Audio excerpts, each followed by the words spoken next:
हो, मुझे समझ में नहीं आ रहा। समतल ध्रुवित प्रकाश में कंपन होते हैं, बताइए। 40 हो जाए तो फिर लीडर बोर्ड देखा जाए, क्या कहते हो?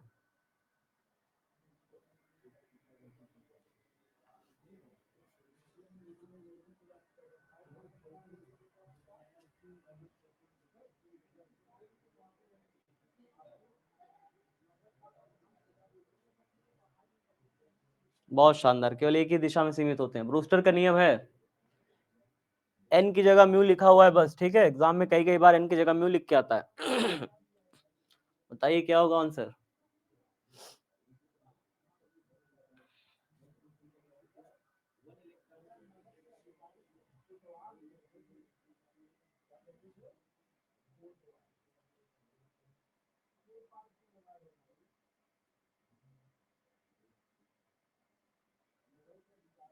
बहुत बढ़िया, लीडर बोर्ड देख लेते हैं एक बार।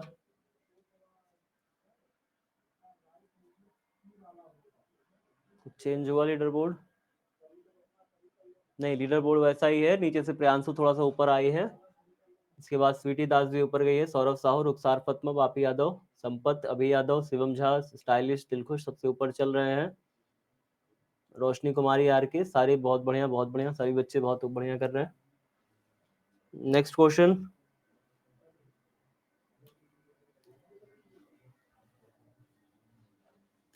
सब गद्दारी कर रहे हैं? कहाँ से जी, कौन क्या बोल रहा है सब गद्दारी कर रहे हैं? हाँ, क्या हो गया?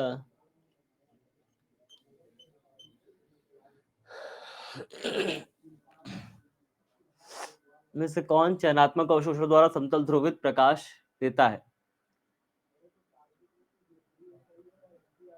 वेरी गुड, ए और बी दोनों, यानी कि क्वार्ट्ज क्रिस्टल भी देता है, पोलराइड भी देता है। बताइए।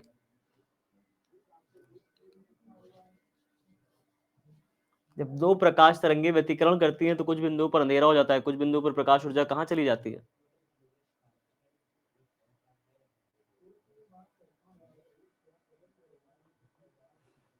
जहां पे अंधेरा हो जाता है उस बिंदुओं पर की प्रकाश ऊर्जा कहाँ चली जाती है, ये पूछ रहा है।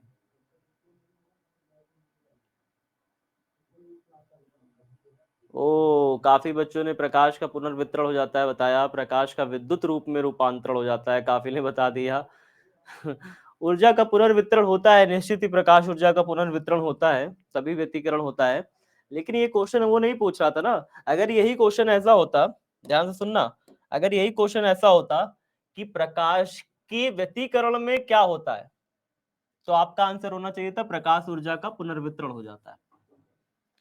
लेकिन ये क्वेश्चन कुछ और पूछ रहा था, आप समझ नहीं पाए। क्वेश्चन ये पूछ रहा था आपसे कि भैया प्रकाश तरंगों के व्यतिकरण करती है तो कुछ बिंदुओं पर अंधेरा हो जाता है, जिन बिंदुओं पर अंधेरा हो जाता है आखिरकार वहां होता क्या है, प्रकाश ऊर्जा कहाँ चली जाती है? तो कहोगे आप ऊर्जा ऊष्मा में बदल गई। ऐसा क्वेश्चन आया नहीं है, बल्कि आपको समझ को बढ़ा रहा था, ये आपको समझ को दिखा रहा था। मैं वो समझाने के लिए आपको लाया था ये क्वेश्चन, दरअसल आप समझ पाओ कि दरअसल जहां अंधेरा हो रहा है वहां पे हो क्या रहा है, वहां पे ऊष्मा में बदल गई ऊर्जा, कहानी खत्म। मतलब जहां पे अंधेरा होगा क्या वहां पे ज्यादा गर्म होगा अगर मैं हाथ से छू के देखूं तो? यस, बात समझ में आई। जहां पे अंधेरा होगा वहां पे थोड़ा सा हीट होगी, थोड़ा सा गर्म होगा।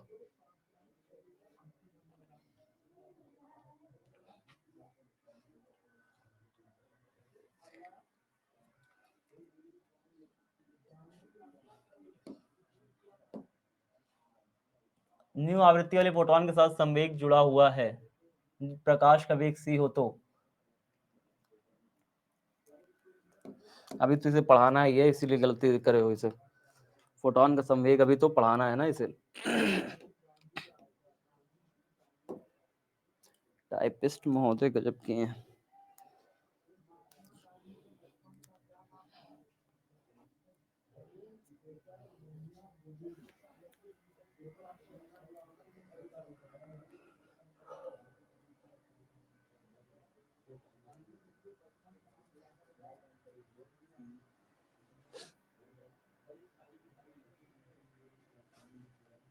ये क्वेश्चन बढ़िया था। काफी बच्चों ने, 170 बच्चों ने बिल्कुल गलत बताया। भैया कोई अज्ञात स्रोत है, वहां से अगर कोई प्रकाश स्रोत बहुत दूर से आ रहा है, सुदूर स्थित स्रोत से, अगर बहुत दूर से कोई प्रकाश आता है ना तो वो प्रकाश ऐसे आता है, बिल्कुल समांतर। कैसा आएगा? बिल्कुल समांतर आएगा। तो बहुत दूर से प्रकाश आता है तो बिल्कुल ऐसे समांतर आता है। जब समांतर प्रकाश आता है तो हम वहां पे खींचते हैं समतल तरंगाग्र। कैसा खींचते हैं हम लोग तरंगाग्र? एक प्रकार का समतल तरंगाग्र खींचते हैं, ठीक है। दूर से आने वाले प्रकाश स्रोत का तरंगाग्र कैसा होता है? समतल तरंगाग्र, याद रखिए। नेक्स्ट क्वेश्चन, यदि किसी धातु की सतह पर आपतित होने वाले फोटोन की आवृत्ति दुगनी कर दी जाए तो उत्सर्जित प्रोटॉन उत्सर्जित इलेक्ट्रॉन की अधिकतम गतिज ऊर्जा हो जाएगी।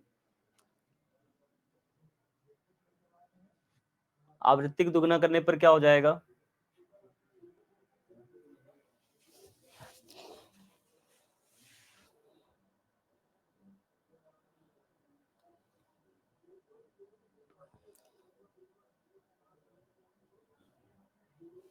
बहुत बढ़िया, दुगना से ज्यादा हो जाएगा। ठीक, नेक्स्ट क्वेश्चन, फोटो सेल आधारित है, बताइए।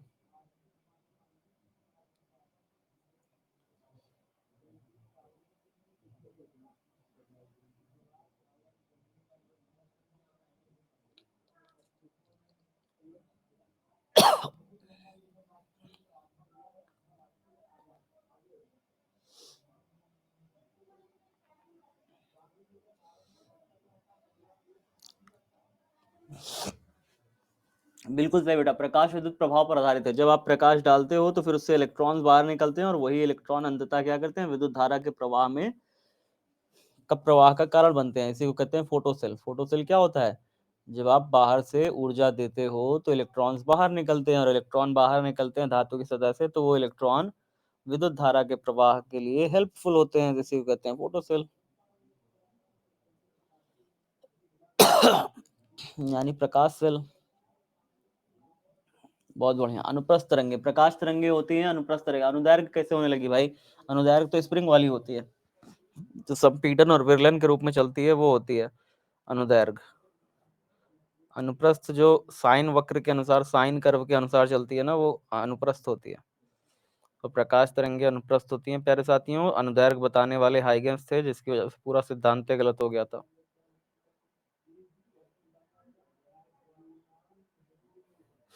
हाइगेंस का सिद्धांत बस इसी वजह से गलत हो गया क्योंकि उन्होंने अनुदैर्घ्य बता के बैठे थे। पाई का समगुणज होता है ना रचनात्मक विषयकरण के लिए। समगुणज यानी 2 पाई है, 2m पाई, 2m पाई, 4m पाई, 6m पाई। विषम गुणज कहां से होने लगा? रचनात्मक में। रचनात्मक यानी संपोषी में। इसको बताओ।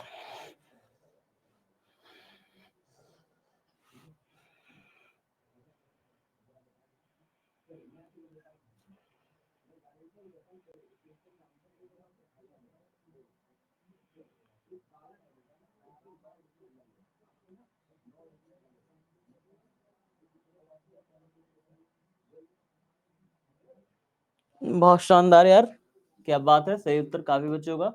आगे बताओ, एक इलेक्ट्रॉन और एक प्रोटॉन की तरंग लंबाई 1 नैनोमीटर है, इनमें किसके संवेग का मान अधिक होगा? बहुत सोच के जवाब देना, बहुत बढ़िया आंसर है, क्वेश्चन है ये।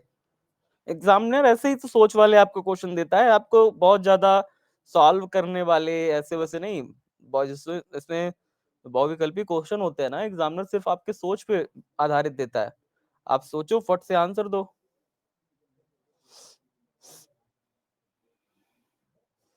क्या बात है। एक इलेक्ट्रॉन और एक फोटोन के तरंग की लंबाई 1 नैनोमीटर है, इनमें किसके संवेग का मान अधिक होगा? दोनों के संवेगों के मान तुल्य होंगे, ठीक है, दोनों के संवेग एक समान होंगे। क्यों? क्योंकि उनकी तरंग लंबाई 1 नैनोमीटर है। क्योंकि दोनों के संवेगों की तरंग लंबाई एक जैसी है, तो उनके मतलब कि तरंग लंबाई अगर दोनों की एक जैसी है तो उनके संवेग का मान भी एक जैसे एक ही होगा, ठीक है। संवेग का मान भी एक ही होगा अगर उनकी तरंग लंबाई एक जैसी है तो। विनाशी व्यतिकरण में किसी बिंदु पर प्रकाश तरंगों की कालांतर होनी चाहिए। सम, समपोषी में देख लिया आपने पाई का समगुणज, विनाशी में क्या होगा? पाई का पाई का विषम गुणज। वेरी गुड बेटा, समगुणज तो समपोषी में था ना यार। 265 बच्चे अभी समपोषी में ही फंसे हो क्या? हाँ, सम और विषम दोनों कर दिए, क्या बात है। 153 कैसे चलेगा काम? हाँ, निम्नलिखित में किसका अपवर्तनांक सबसे अधिक होता है, बताइए।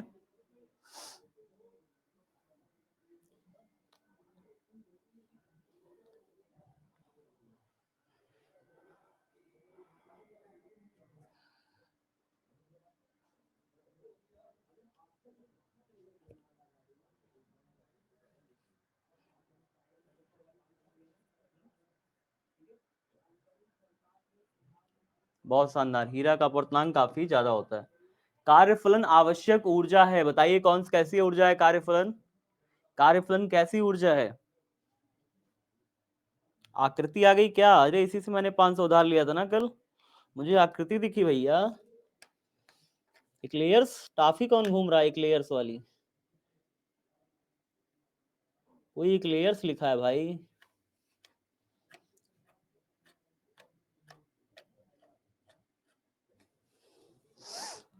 हाँ, एक इलेक्ट्रॉन को सतह से ठीक बाहर निकालने के लिए जितनी भी आवश्यक ऊर्जा होती है उसी को कार्यफलन कहते हैं। कार्यफलन का क्वेश्चन भी आ गया, देखा आपने? ये डायग्राम दिख रहा है किसी को? नहीं दिख रहा? डायग्राम व्हाइट में लगा है, डायग्राम ही नहीं दिख रहा है यार, ये तो मजा नहीं आया यार। डायग्राम वाले क्वेश्चन लाना बेवकूफी है। चलिए गलती हो गई मुझसे डायग्राम वाला क्वेश्चन, क्योंकि डायग्राम क्लियर दिख ना रहा है स्क्रीन पे। इसको थोड़ा मैं आपको समझाता हूँ ये है क्या चीज, चल क्या रही है। मैं समझ गया, मैं इसको समझाता हूँ थोड़ा सा, ये चल क्या रहा है। देखो होता क्या है, मैं समझा रहा हूँ, थोड़ा सा टाइम दो, ठीक है? थोड़ा सा टाइम दो मुझे, मैं समझा रहा हूँ। यहाँ पे देखिए जस्ता की प्लेट लगी है, यहाँ पे लगा हुआ है इस तरीके से, ऐसे पूरा सिस्टम, ठीक है? यहाँ पे लगी हुई है बैटरी, और यहाँ पे क्या लगी है? बैटरी लगी है। यहाँ पे जस्ता है, जिंक की प्लेट है, आप सब जानते हो। यहाँ पे मैं एक और चीज लगा देता हूँ, अमीटर। क्या लगा दे रहा हूँ यहाँ पे? एक अमीटर लगा दे रहा हूँ, ठीक है? एक अमीटर लगा दे रहा हूँ जो कि धारा को नापेगा, ठीक है?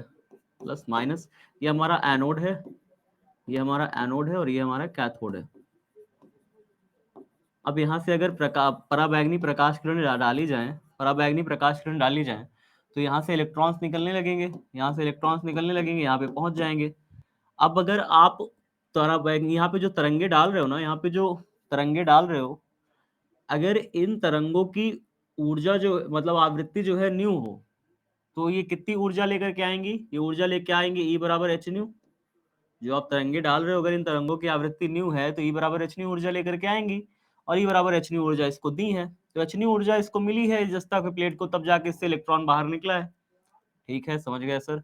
अब होता है प्यारे साथियों कि जो यहाँ से इलेक्ट्रॉन्स निकल रहे हैं ना, मान लो निकल रहे हैं 13 इलेक्ट्रॉन, 13 इलेक्ट्रॉन मान लो निकल रहे हैं। सर 13 क्या मान रहे हैं? 10 मान लीजिए। अरे 10 मान लो, फर्क क्या पड़ रहा है? 10 मान लो, 10 मान लो भाई। 13 मैंने ऐसे ही लिख दिया रैंडमली, आप 10 मान लो। ठीक है, तो हमने माना कि यहाँ से 10 इलेक्ट्रॉन निकल रहे हैं, 10 इलेक्ट्रॉन निकल रहे हैं, ठीक है?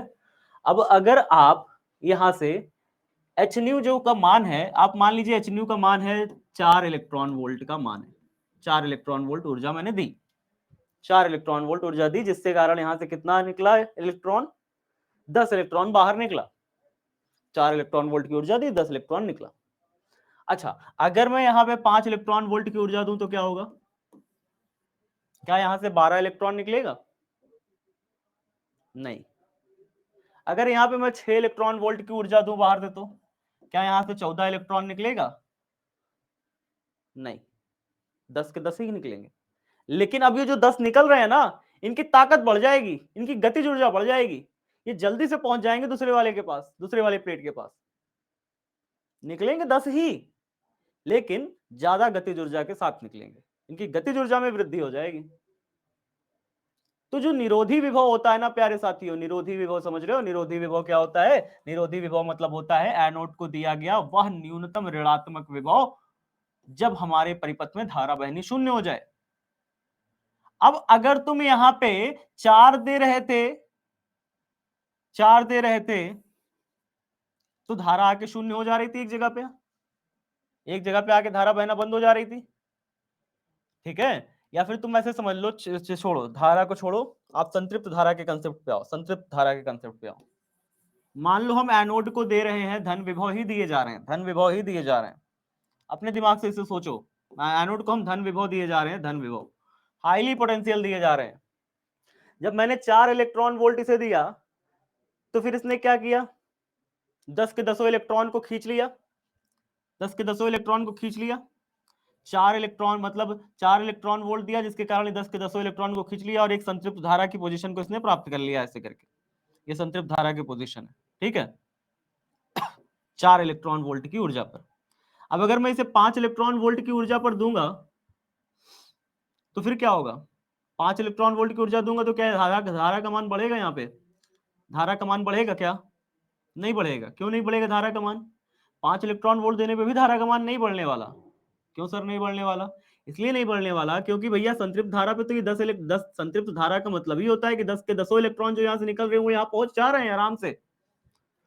अब तुम इसे 5 इलेक्ट्रॉन वोल्ट दोगे तब भी तो वो पहुंच ही जाएंगे ना भाई, 10 के 10 पहुंच रहे हैं तभी तो यहाँ पे संतृप्त धारा बह रही है, माने फुल स्टेट में धारा बह रही है।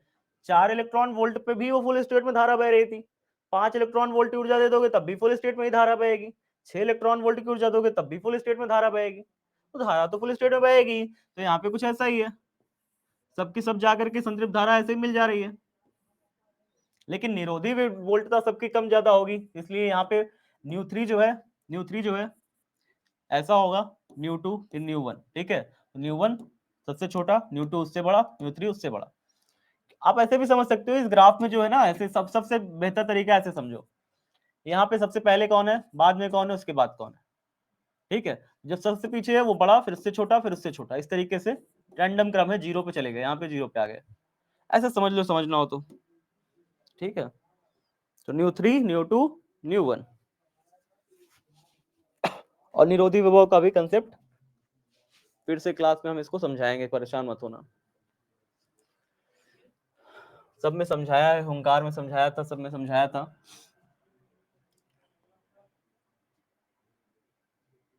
ये सब चीजें टाइम लेती हैं और तुरंत तुम बोर हो जाते हो, कहते हो नहीं सर आगे बढ़िए सर, लाइव पोल है, आगे बढ़िए।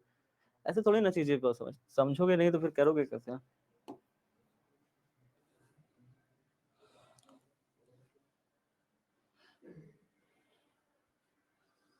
प्रकाश विद्युत प्रभाव की खोज किसने करी थी,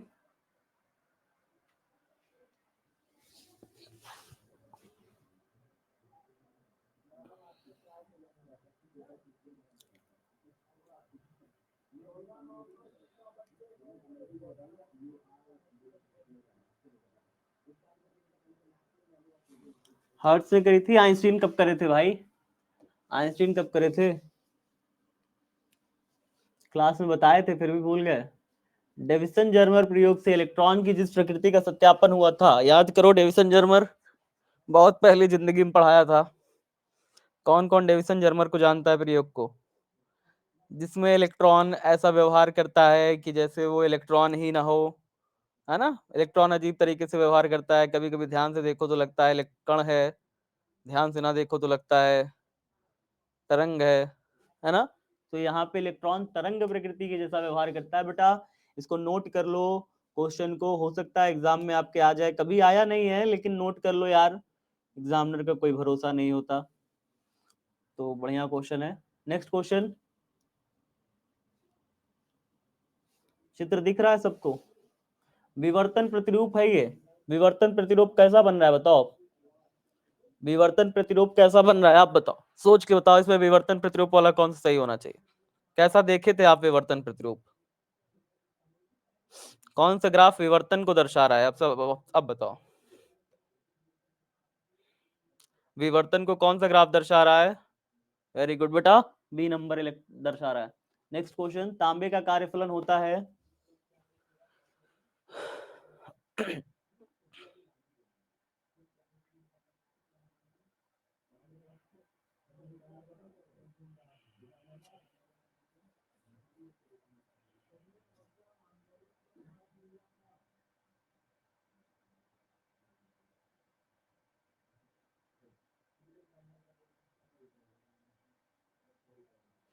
बहुत शानदार, 688 बच्चों ने बिल्कुल सही दिया उत्तर, कुछ इलेक्ट्रॉन वोल्ट होता है, मतलब बहुत कम होता है, आप ऐसे समझ सकते हो तांबे का कार्यफलन, मतलब उससे अगर आपको निकालनी है बाहर इलेक्ट्रॉन्स तो आपको कुछ ज्यादा ऊर्जा देने की जरूरत नहीं है, बस आप गर्म कर दीजिए उसे, बस निकल जाएगा उससे बाहर इलेक्ट्रॉन। तो तापायनिक उत्सर्जन उससे आराम से हो जाता है।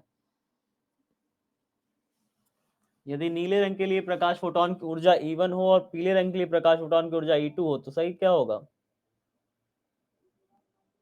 ओ, काफी बच्चे गलत भी दे दिए। इतना आसान सा है यार।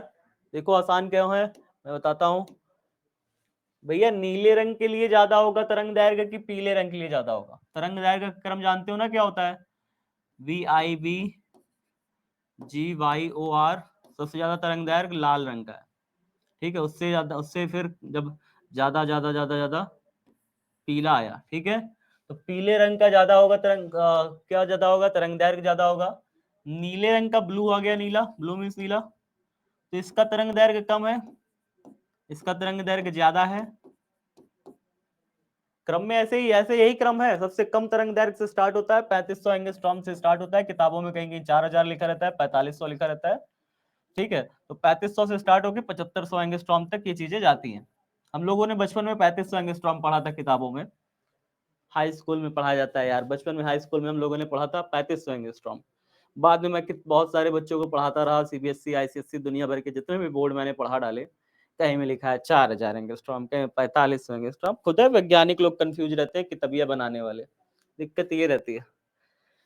तो 3500 एंगस्ट्रॉम वाले जो है आप कह सकते हो 4000 से लेकर के 7500 एंगस्ट्रॉम तक ये वॉयलेट से रेड के बीच में होता है, ठीक है। अच्छा, तो यहाँ से जब हम बढ़ते बढ़ते बढ़ते बढ़ते जा रहे हैं तो ये ज्यादा होगा, ये कम होगा। बढ़ने का क्रम ऐसे ही ना हो। तो वॉयलेट के लिए जब तरंग दैर्घ्य ज्यादा है, जिसके लिए तरंग दैर्घ्य ज्यादा होगा तो इसका आवृत्ति क्या होगा? आवृत्ति कम होगा। आवृत्ति क्या इसकी? कम है। आवृत्ति और तरंग दैर्घ्य एक दूसरे का क्या है? उल्टा है ना जी। अगर जिसका तरंग दैर्घ्य ज्यादा होगा उसकी आवृत्ति क्या होगी? कम होगी। जिसका तरंग दैर्घ्य कम है उसकी आवृत्ति क्या होगी? ज्यादा होगी। और आवृत्ति डायरेक्टली प्रोपोर्शनल है ऊर्जा के। आवृत्ति डायरेक्टली प्रोपोर्शनल किसके? ऊर्जा के। तो नीले रंग के लिए अगर E1 है, नीले रंग के लिए E1 है, तो E1 ज्यादा ना हो जाएगा जी। E2 क्या हो जाएगा? कम हो जाएगा। जिसकी आवृत्ति कम उसकी ऊर्जा कम, जिसकी आवृत्ति ज्यादा उसकी ऊर्जा ज्यादा। बात सिंपल सी है। नेक्स्ट क्वेश्चन, चल जा भाई। आइंस्टीन के प्रकाश विद्युत समीकरण के अनुसार E बराबर एच न्यू। अरे यार इसको लिख दूं मैं, E के बराबर ये है एच न्यू माइनस में एच न्यू नॉट, ऐसे लिखा हुआ है। जहां न्यू नॉट क्या है? न्यू नॉट समझ लो डेली आवृत्ति है, ठीक है। ई के है, ई के क्या है? ई के क्या है यहाँ पे?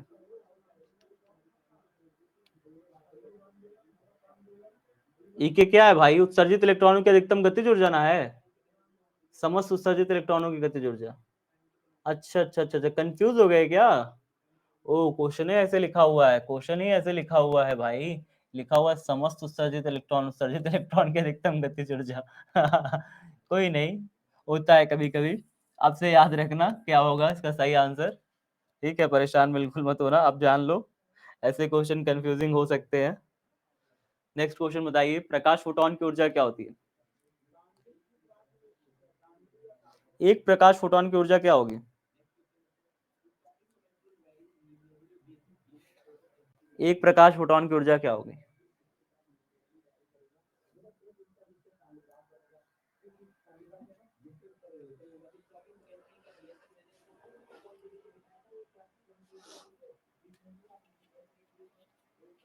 बहुत शानदार। नेक्स्ट क्वेश्चन, लीडर एक बार लीडर बोर्ड देख लेते हैं पहले, फिर नेक्स्ट क्वेश्चन देखते हैं।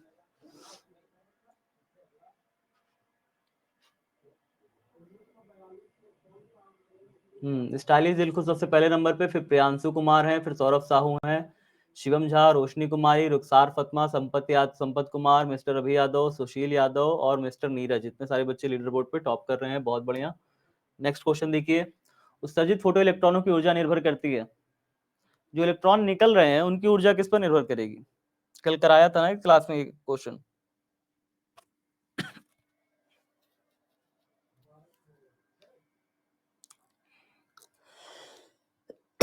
इक्लेयर्स भाई सही बता रहा है। इक्लेयर्स पहले टॉफी आती थी, पता है आप लोग को? इक्लेयर्स पहले एक टॉफी का नाम आता था, इक्लेयर्स। पता नहीं अब आती है कि नहीं, पहले आया करती थी। प्रकाश के तरंग दैर्घ्य पर निर्भर करता है, तीव्रता पर निर्भर नहीं करता है। 50 बार बताया है क्लास में, फिर भी ये क्या रिपीट हो गया क्या जी? फोटोन की ऊर्जा, फोटोन की ऊर्जा रिपीट हो गई लग रहा है क्वेश्चन। तो टाइपिस्ट महोदय पिटने वाला काम कर रहे हैं, लेकिन मैं पीटने का मैं बहुत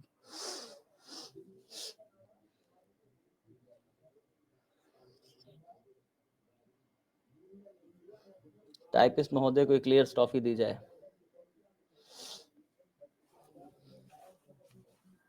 बहुत शानदार। एच न्यू अभी भी देख रहे हो, इतने सारे बच्चे गलत कर दिए। लैम्डा फोटोन वाली ऊर्जा है, लैम्डा तरंग दैर्घ्य वाली फोटोन की ऊर्जा है, बताइए।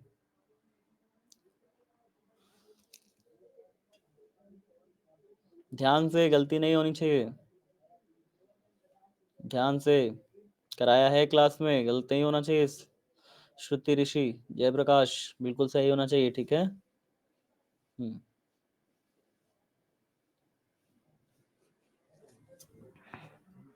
देख रहे हो, तब भी गलत ना करते करते, रोकते रोकते इतने बच्चे गलत कर दिए।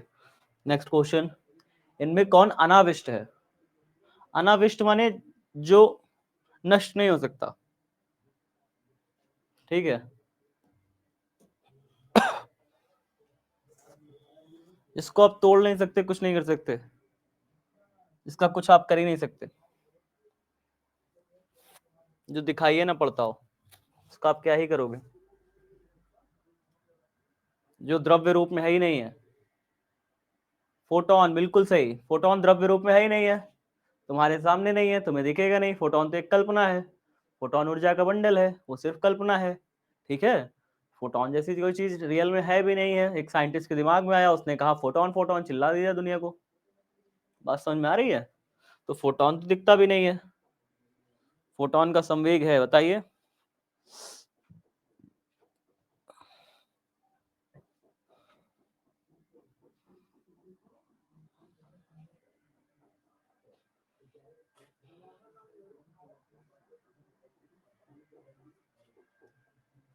ये कई बार रिपीट हुआ है भाई। अच्छा, फोटोन की ऊर्जा है, फोटोन का संवेग है, इस तरीके करके ये क्वेश्चन चल रहा है ना। ओ, अब समझ में आया मुझे।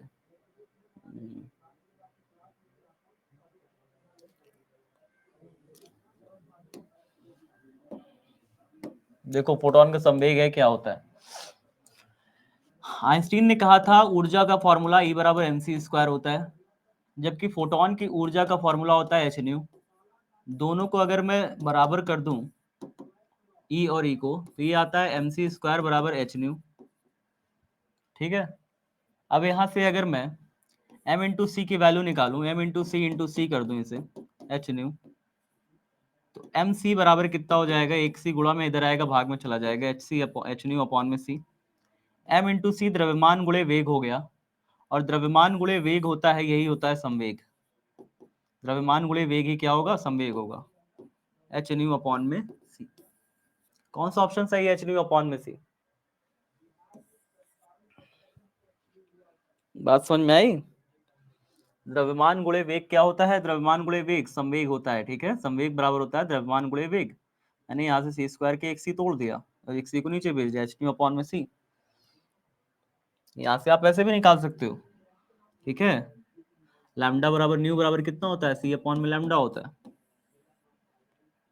ठीक है। तो लैम्डा बराबर यहाँ से सी बाई न्यू भी होता है। लैम्डा बराबर कितना होता है? सी अपॉन न्यू। तो पी बराबर क्या आ जाएगा? एच अपॉन में लैम्डा भी होता है, और लैम्डा बराबर एच अपॉन में पी भी होता है।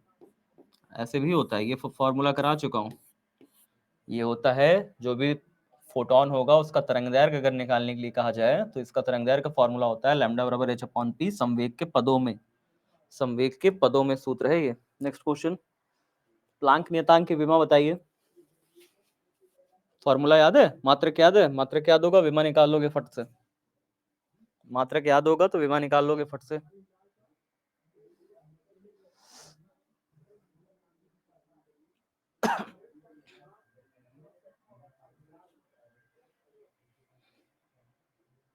दो तीन क्वेश्चन अब लगातार प्लांक नियतांक के ही है, दो तीन क्वेश्चन अब प्लांक नियतांक के ही है।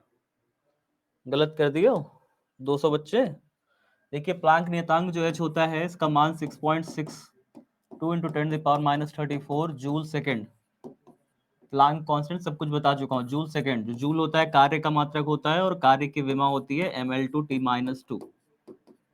साथ ही साथ सेकेंड है, सेकेंड के जो विमा होगी वो होगी t -2 और +1। यहाँ पे t की पावर कितनी है? +1 है। यहाँ पे -2 और +1 मिलके कितना बन गया? ml/t-1 बन गया। बस आ गया प्लांक नियतांक की विमा। प्लांक नियतांक का विमा भी मिल गया आपको, मात्रक भी मिल गया और क्या मिल गया? मान भी मिल गया। ये तीनों से ही क्वेश्चन आपसे घुमा घुमा के पूछता है। नेक्स्ट क्वेश्चन,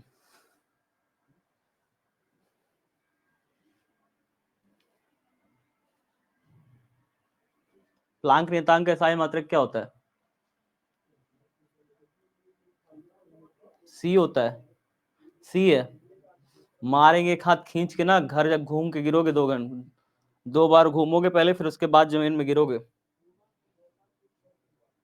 पहले 2 बार अपनी जगह पे तुम घूमोगे, फिर उसके बाद गिरोगे पट्टे से।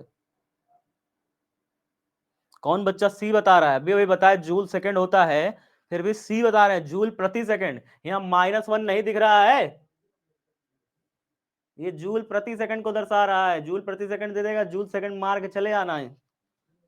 क्या बताए तुमका, आगे बताओ जल्दी। Next question.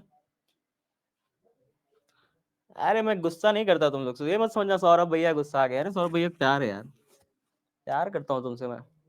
तुम गलतियां करते हो तो मुझे, अब गलती करेगा छोटा भाई तो बड़ा भाई गुस्सा नहीं करेगा? बताओ।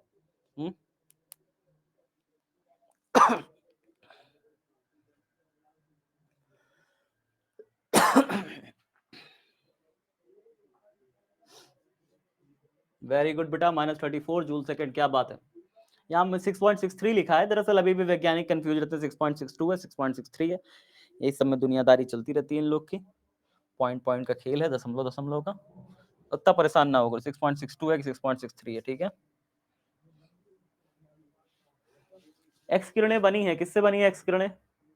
याद करो कहाँ पढ़ाए थे, किस चैप्टर में पढ़ाए थे, किस चैप्टर में पढ़ाए थे एक्स किरणों को, समझ में आ जाएगा किससे बनी है।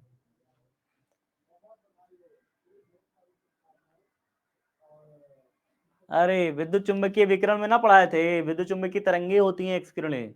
याद करो, एक्सरेज पढ़ाए थे, विद्युत चुंबकीय स्पेक्ट्रम, है ना, तो विकिरण से ही बनती हैं। आगे बताओ, ये वाला बताओ क्वेश्चन। किसी धातु के पृष्ठ से प्रति सेकंड उत्सर्जित प्रकाश इलेक्ट्रॉनों की संख्या आपतित फोटोनों की डैश बढ़ाने पर बढ़ जाती है। क्या बढ़ाने पर बढ़ जाती है निकलने वाले इलेक्ट्रॉनों की संख्या?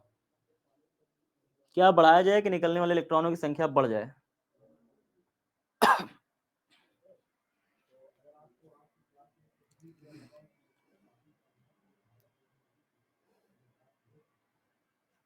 भैया तीव्रता बढ़ाने पर बढ़ती है, तरंग दैर्घ्य और आवृत्ति कौन क्यों मार रहे हो, हमको समझ में नहीं आ रहा है। हाँ, तरंग दैर्घ्य आवृत्ति बढ़ाओगे तो निकलने वाले इलेक्ट्रॉनों की संख्या पे कोई असर नहीं पड़ेगा। बताए थे ना अभी तो, तरंग दैर्घ्य और आवृत्ति बढ़ने पर निकलने वाले इलेक्ट्रॉनों की संख्या पे कोई नहीं फर्क पड़ता, उनकी ऊर्जा बढ़ती है बस। यहाँ क्या ऊर्जा की बात हो रही है क्या क्वेश्चन में कहीं? अगर कहीं ऊर्जा की बात हो, ऊर्जा बढ़ जाती है निकलने वाले इलेक्ट्रॉनों की, उत्सर्जित इलेक्ट्रॉनों की, तब फिर दबाओगे तरंग दैर्घ्य आवृत्ति कुछ, और तरंग दैर्घ्य आवृत्ति दोनों दिया हो तो आवृत्ति दबाना, तरंग दैर्घ्य कभी मत दबाना। ठीक है। तीव्रता दबाव बढ़ाने पर इलेक्ट्रॉनों की नंबर्स बढ़ जाते हैं, ज्यादा संख्या में इलेक्ट्रॉन निकलते हैं। बताओ आंसर नेक्स्ट।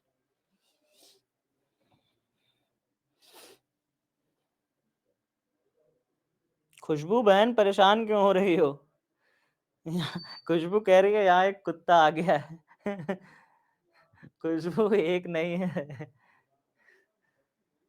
खुशबू क्यों गुस्सा आ गई?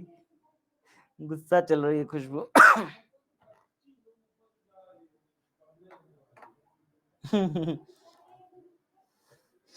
कोई परेशान कर रहा है खुशबू को, लग रहा है खुशबू इसीलिए ऐसा बोल रही है, मुझे पक्का पता है। कोई मेरी बहन को परेशान करने पे तुला है, कौन है ये लड़का? विकास जो है सत्यम को अपना नंबर दिए जा रहे हैं। और कौन कौन? आकृति कह रो रही है, आकृति 3 तो रोने वाला इमोजी भेजी है अभी। सर आज मेरा बर्थडे है, हैप्पी बर्थडे बाबू, जिसका जिसका बर्थडे है आज, आपको जन्मदिन की बहुत बहुत शुभकामनाएं। आपका जीवन बहुत उज्जवल हो और बहुत बढ़िया जीवन में तरक्की करो। बहुत शानदार। आपतित प्रकाश के तरंग दैर्घ्य पर गतिज ऊर्जा निर्भर होती है, समानुपाती है। Very good. कार्यफलन आवश्यक ऊर्जा है।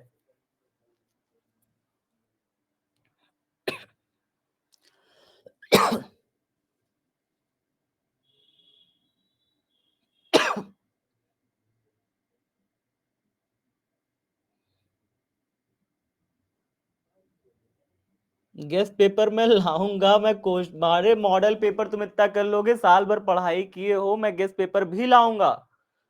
लेकिन तुम इतना गेस्ट पेपर पे फोर्स क्या कर रहे हो? होंगी चीजें, बन रही हैं, बैक एंड पे काम होता रहता है, सारा दिन हम लोग बिजी ही रहते हैं भाई। परेशान ना हो। तुम्हारे लिए जान ही दे देंगे, परेशान ना हो, लेकिन तुमको अच्छा नंबर लाके मानेंगे बाबू। परिवार माना है, परिवार के लिए कुछ ना कुछ तो करेंगे। समझ में आई बातें?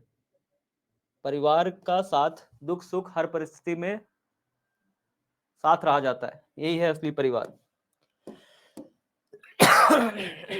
और यदि किसी धातु पर जिसका कार्यफलन फाई हो, अगर कार्यफलन W की जगह कह रहा है फाई है, तो आपतित प्रकाश की आवृत्ति न्यू हो, तो सर्जित फोटो इलेक्ट्रॉन की अधिकतम गतिज ऊर्जा, अधिकतम गतिज ऊर्जा का फॉर्मूला क्या होता है? फॉर्मूला यही ना होता है, एच न्यू, यानी कि जो उसका कुल ऊर्जा है, ऊर्जा में से हम घटाते हैं कार्यफलन को। ठीक है, एच न्यू आवृत्ति आई थी, मतलब एच न्यू ऊर्जा प्रकाश आया था, उसमें से कार्यफलन घटा दिया, तो जो बचा हुआ निकला वही तो है गतिज ऊर्जा। और कार्यफलन की जगह क्या लिखा है? फाई, तो एच न्यू माइनस में फाई, यही है गतिज ऊर्जा का फॉर्मूला। गतिज ऊर्जा यहाँ पे क्या आ गई? H two minus five. कौन सा ऑप्शन सही है? सी नंबर सही है। इसमें क्या दिक्कत थी? इतने बच्चे गलत करके बैठ गए। अब बताओ नेक्स्ट। ध्यान से इसको बताना, ध्यान से, ध्यान से, गलत नहीं होना चाहिए। बहुत आसान क्वेश्चन है ये, एक लाइन 1 सेकंड में होता है ये।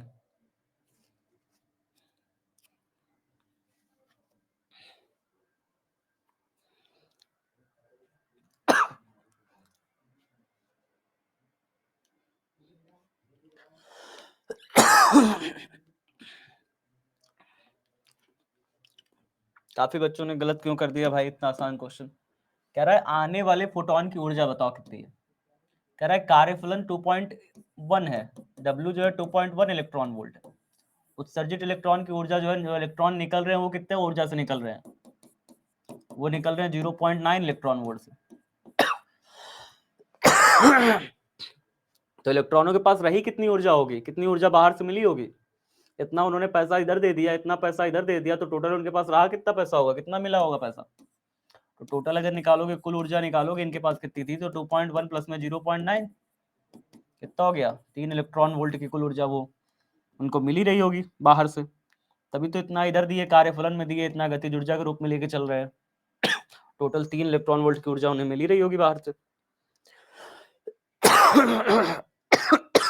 अरे यार क्या हो रहा है?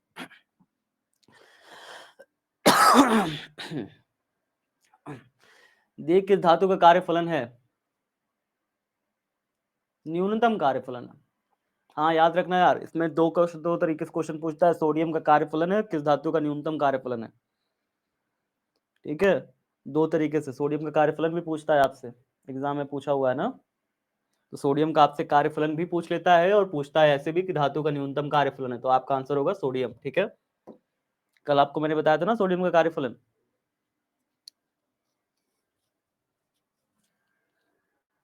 इसको बताओ, प्रकाश विद्युत प्रमेय आपतित प्रकाश की देहली आवृत्ति है। ये शोल्ड छोड़ दो, वो कोई गलत कुछ अलग से टाइप हो गया है। देहली आवृत्ति है जिस पर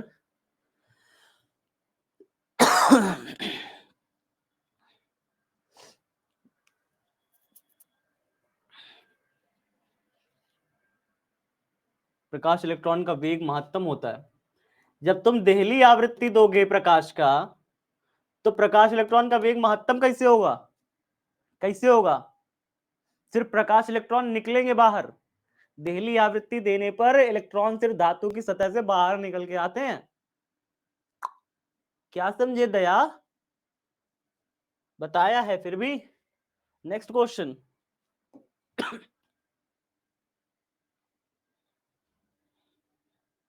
प्रीति रो क्यों रही है बेटा?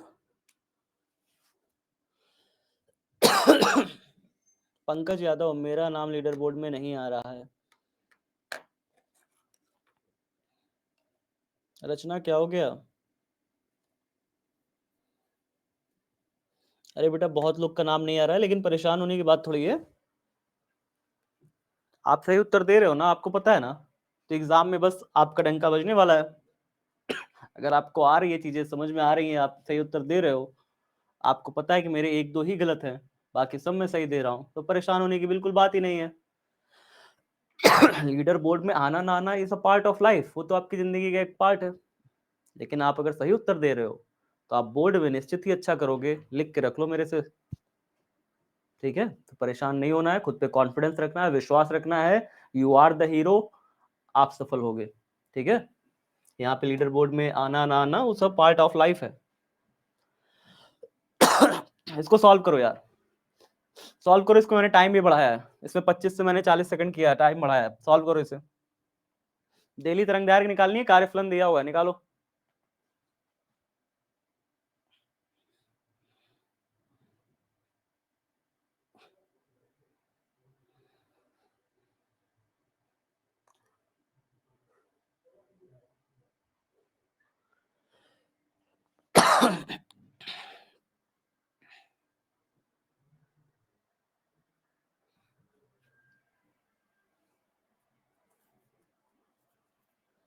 बीसी बीसी करोगे तो फिर ऐसे कैसे चलेगा जी?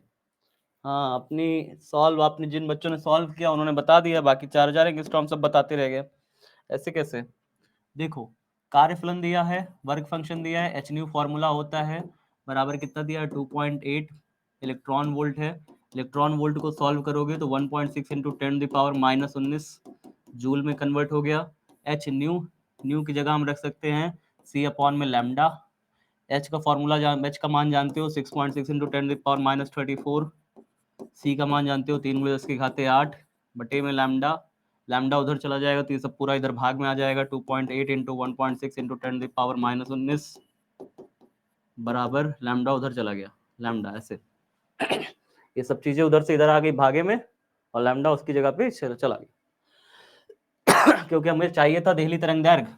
आप देहली तरंग दैर्घ्य को लैम्डा नॉट से ऐसे भी दिखा सकते हो, ऐसे भी दिखा सकते हो। ठीक है, देहली तरंग दैर्घ्य चाहिए ना हमें। अब इसको सॉल्व करो। जब इसको सॉल्व करोगे तो आपका आंसर पता है कितना आएगा? मैं आपको बता दे रहा हूँ। 4 4 1 9 सम 4 ऐसे लगभग आता है 4.419 या 17 कुछ आएगा, इनटू में 10⁻⁻7 आएगा। ठीक है, ये आएगा लगभग लगभग।